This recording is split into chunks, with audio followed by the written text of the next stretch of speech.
बिस्मिल्लाहिर्रहमानिर्रहीम अस्सलाम वालेकुम रहमतुल्लाह। हुकूमत की जानिब से 8 जजेस के ऊपर एक बहुत बड़ा वार किया गया है, हमला किया गया है। और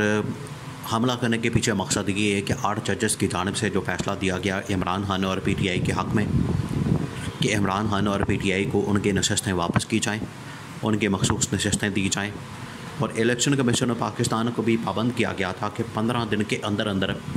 आपने जो मखसूस नशस्तें हैं वो पीटीआई और इमरान खान को वापस करनी है। अब इलेक्शन कमीशन ऑफ पाकिस्तान ने भी उसी साजिश का हिस्सा बनते हुए, उसी मंसूबे का हिस्सा बनते हुए सुप्रीम कोर्ट ऑफ पाकिस्तान में रिव्यू पिटिशन दायर करती है, नज़रसानी की अपील दायर करती है, जो कि इलेक्शन कमीशन ऑफ पाकिस्तान की जानिब से पहले दायर नहीं की गई। दूसरा, हुकूमत की जानिब से जो इलेक्शन एक्ट के अंदर तरमीम की गई है उसका मकसद यही है कि सुप्रीम कोर्ट का ये जो फ़ैसला है इसको गैर मौसर किया जाए, इसको किसी तरह से गैर फ़ाल किया जाए, इसके ऊपर अमल दरामद रोका जाए। और इसकी वजह से 8 जजेस के ऊपर इनकी जानिब से हमला किया गया है। अब 8 जजेस के ऊपर जो हमला किया गया है, 8 जजेस इसके ऊपर खामोश तो नहीं रहेंगे, लेकिन मज़ीद साजिशें इस वक्त हुकूमत के अंदर तैयार की जा रही हैं कि किस तरह से सुप्रीम कोर्ट को मैनेज किया जाए और सुप्रीम कोर्ट को मैनेज करके जो काजी फाइज ईसा हैं उनकी एक्सटेंशन का रास्ता निकाला जाए। क्योंकि इस वक्त जो वाहिद मकसद, टारगेट और जो मिशन है हुकूमत वक्त का वो यही है कि किसी तरह से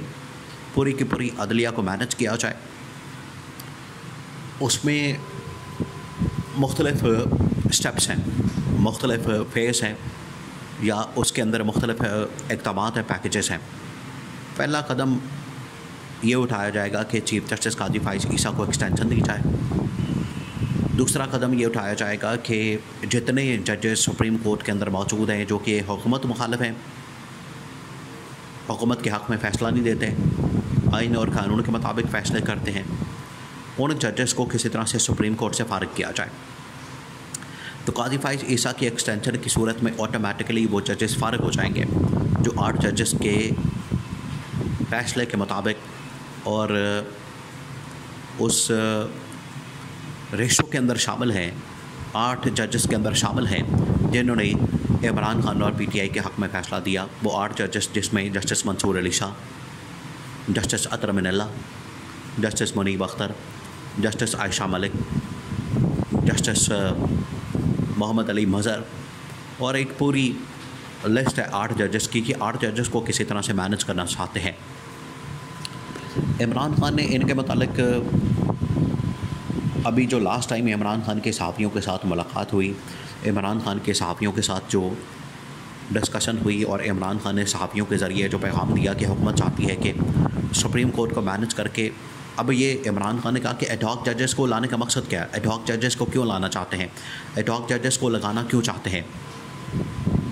क्या 1-2 एडहॉक जजेस आके, 3-4 एडहॉक जजेस आके पाकिस्तान के अंदर ये जो मुकदमात और केसेस का अंबार लगा हुआ है, ये कहते हैं कि हम इसलिए लाना चाहते हैं, काजी फाइज ईसा और हुकूमत वक्त ये कहते हैं कि हम इसलिए लाना चाहते हैं ताकि मुकदमात का अंबार जो लगा है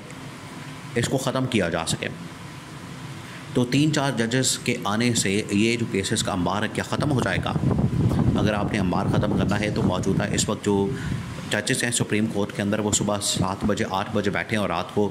8-9 बजे तक काम करें और केसेस को निपटाएं। इसमें तो कोई मसले वाली बात नहीं। लेकिन एडहॉक जजेस लगाने का मकसद ये था, इमरान खान ने तो टोक अंदाज में कहा कि एडहॉक जजेस लगाने का मकसद ये था कि अपनी मर्ज़ी के फ़ैसले लिए जा सकें, अपनी मर्ज़ी का बेंच बनाया जा सके, अपनी मर्ज़ी के जजेस बैठाए जा सकें, अपनी मर्ज़ी के वहाँ से फ़ैसले करवा के इस हुकूमत को तवालत दी जा सके, इस हुकूमत को तूल दिया जा सके, इक़्तिदार को तूल दिया जा सके, काजी फाइज ईसा को एक्सटेंशन दी जा सके। और ये उसी सिलसिले की कड़ी नज़र आती है जो हुकूमत वक्त की जानिब से इस वक्त इलेक्शन एक्ट के अंदर तरमीम की गई है। तरमीम के 2-3 मकासद, एक तो ये कि इन्होंने 8 जजेस के ऊपर हमला कर दिया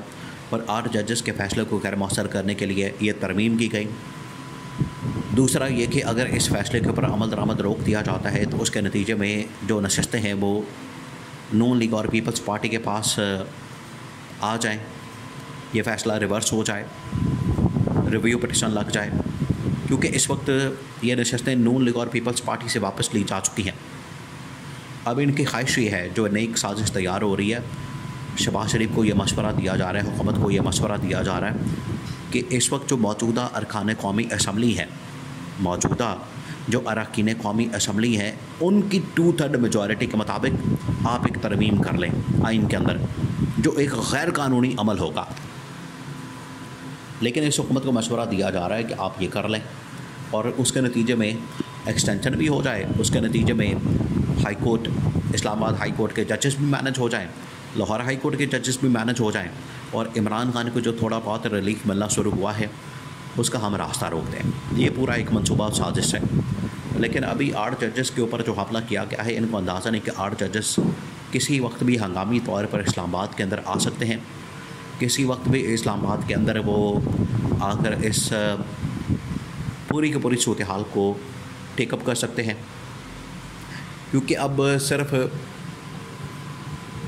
नून लीग और पीपल्स पार्टी की जानिब से रिव्यू पटिशन या नज़रसानी की अपील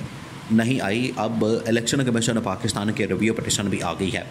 और इलेक्शन कमीशन ऑफ पाकिस्तान को महीने बाद याद आया, 15 दिन का वक्त गुजरने के बाद, डेडलाइन गुजरने के बाद, आधा फ़ैसला जिसके ऊपर अमल दरामद हो गया है, आधे फ़ैसले पर अमल दरामद करने के बाद, PTI को मानने के बाद, अब इनको याद आया है कि हमने रिव्यू पटिशन के अंदर जाना है। और ये भी असल में हुकूमत वक्त की जानिब से इलेक्शन कमीशन ऑफ पाकिस्तान को ये साजिश के ज़रिए से मनाया गया और ये पटिशन डलवाई गई है, रिव्यू पटिशन। क्योंकि पहले तो इलेक्शन कमीशन ऑफ पाकिस्तान मान चुका था कि हम सुप्रीम कोर्ट के फ़ैसले के ऊपर मिनवन अमल दरामद करेंगे। आधे फ़ैसले के ऊपर उसने अमल दरामद कर दिया, आधे फ़ैसले के लिए वो सुप्रीम कोर्ट के अंदर जा चुके थे कि हमें गाइडलाइन दी जाए, हमें बताया जाए, हमें एक रास्ता दिखाया जाए कि किस तरीके से आधे फ़ैसले के ऊपर अमल दरामद करना है। लेकिन फिर रातों रात 8 जजेस के फ़ैसले को गैर मौसर करने के लिए इलेक्शन एक्ट के अंदर तरमीम भी की गई और इलेक्शन कमीशन ऑफ पाकिस्तान की जानिब से